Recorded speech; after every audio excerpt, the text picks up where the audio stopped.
Looking to extend your study permit but finding it difficult to figure out where to start?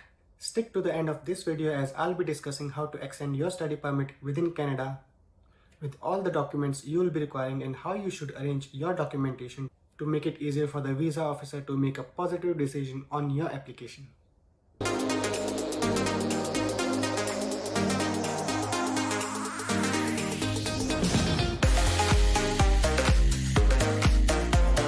Hi guys, I am Dev and welcome back to my channel. Kudos to you for making it to the end of your first year in Canada. I believe you are watching this video as you want to take another course to continue your Canadian journey and secure that 3 years postgraduate work permit. When it comes to extending your study permit, there are two options to file your extension application. It can be done with a paper application or an online application using your CIC account. Either ways are correct and accepted, but I would really suggest you to submit your application online as it is transmitted right away and the processing time is less as compared to the paper application. The ideal time to file your extension is at least 3 months before your current study permit expires. But as we know, you will be joining your new course in September and you will have your offer letter with the condition to pay your tuition fees by April. So it's best to file your extension once you pay your tuition fees for the new course, as it will give ample amount of time to the visa officer to process your application. When it comes to the documents, it's always the best practice to provide the maximum information to the visa officer to win his trust. I submitted these documents when I filed for study permit extension for one of my close friends, and you can use this list as a guide too. The documents you will be required to file your extension will be categorized in different sections, and you can arrange your documents by copying this sample that I have created to keep everything well organized to make it easier for the visa officer to access all the information he or she may need. For this part, I'll switch to my screen mode to show you the list of documents and the arrangement sample that I have created. So to begin with the first section, first comes student record. In this section, you must include your letter of acceptance for the first course and the new course that you will be taking, confirmation of enrollment for your first course, of course both the semesters, transcripts for your both the semesters from your current course. Next would be means of support, also called proof of funds in general terms.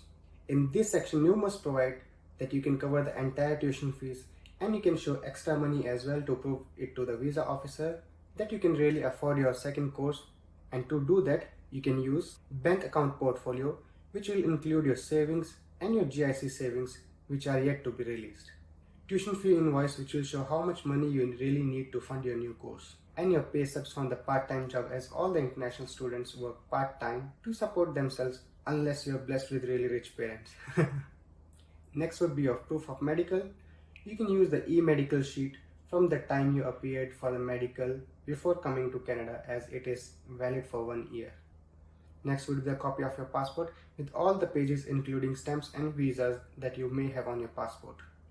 After your passport, the next document will be your co-op letter if you will be requiring to do a co-op as a part of your course.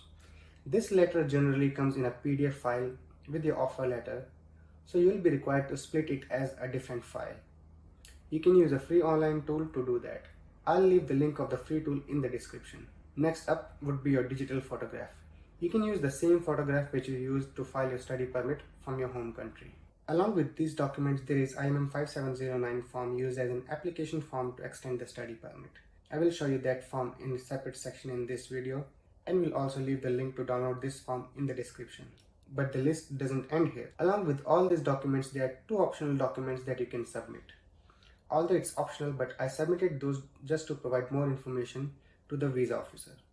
In client information section, you can upload your current study permit along with co-op permit combined in a PDF file.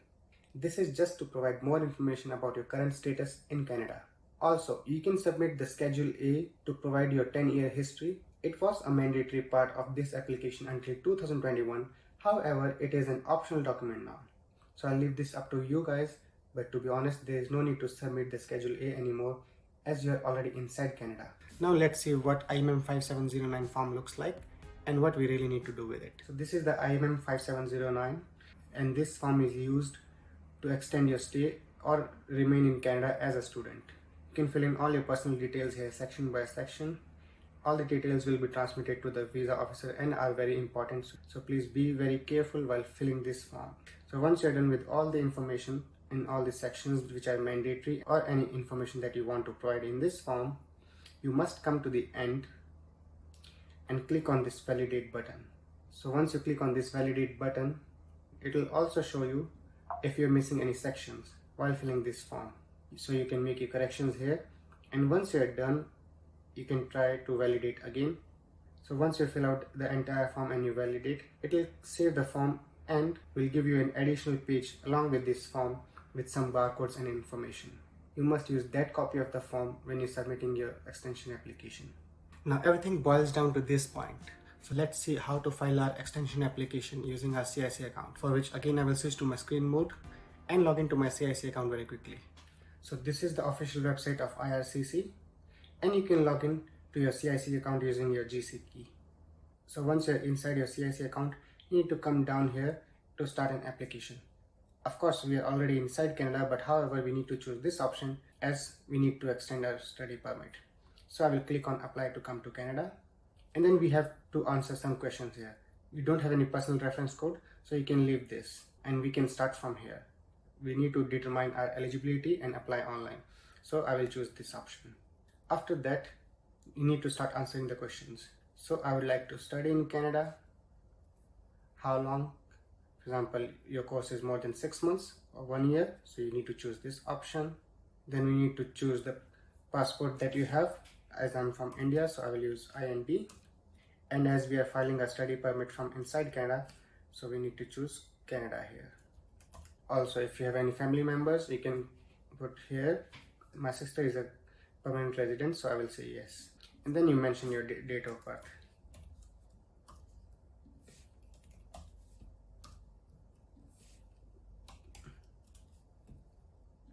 And press next. In this question, I will say no. For your immigration status, you can say student. You can mention your marital status here. Now you need to mention the province where your college is situated. For example, if you're studying in Humber, so it should be Ontario. So after determining the eligibility, we can choose this option to extend our stay as a student. So we click on continue and create a personal checklist of documents. So again, continue. So as you are already there, if you are not married, you should say no. Do you want to apply for a work permit? If you have a co-op, so you should say yes, I wish to apply for a co-op permit. Then you need to mention when your status is expiring. So it should be mentioned on your current student permit. For example, it is March 2023 right now. So maybe after 5 months it will expire. So August 2023. It should always be a future date, as you know you have to be on a valid status when you're filing this extension. Click next. As I mentioned earlier, you can use your old medical sheet if it's still valid and was done within last 1 year. So I would say yes. In this option, you should say no, as no family member is accompanying with you. Click next. If you're using any agent, you should mention it here, as we are doing it ourselves. So we'll say no. When you came to Canada, of course, you did your biometrics and photos, so you should say yes here. In this option, you really need to check if you're exempt, but however, in most cases, we have to pay the fees. So we'll say yes, I will be paying my fees. In this question, you should say yes, you already have all the documents scanned and ready. So in this option, it will ask you to pay your fees online with a debit card or a credit card. So we'll say yes. So after this, you can review your answers here and continue. So these are the steps that we need to follow while submitting our application. So we continue. So this is the document checklist where we need to upload all our documents. Everything is mentioned here. So this is the IMM 5709 where you can upload the file. Your co-op letter, as I mentioned before, you have to keep it as a separate file from your offer letter using that free tool. Your letters of acceptance is your offer letter. You can upload it here for the new course. You can upload your passport copy as we prepared with all the stamps. Your proof of means of financial support, also your proof of funds that we arranged, your digital photograph. Here you can upload your medical sheet as your proof of front medical exam which you took before you came to Canada, and if it's still valid. Here is the Schedule A, which is an optional document you need to submit if you're submitting your application outside Canada. As we are already inside Canada, so we don't need to upload the client information file that we created, you can upload here. Once you'll upload all your documents, it'll ask you to pay your $150 of fees, and there will be some steps further which I cannot do as I'm not submitting my application right now. But however, it just asks you to put your name and some other questions just to make sure that you are ready to transmit your application. Once the application is transmitted, you cannot change anything. And that's pretty much all. Once you transmit and submit your application after paying the fees, you need to wait for the updates on your CIC account. I know there's a lot of information to grasp which may make you feel overwhelmed, but trust me guys, this is all that you'll be needing. You can watch this video and follow it step by step to file your study permit extension. If you have any questions, please pin them down in the comment section. Also, if you find this video helpful, please give it a thumbs up, share and subscribe to my channel for more tips and information on Canadian immigration. Thank you for watching. I'll see you in the next one.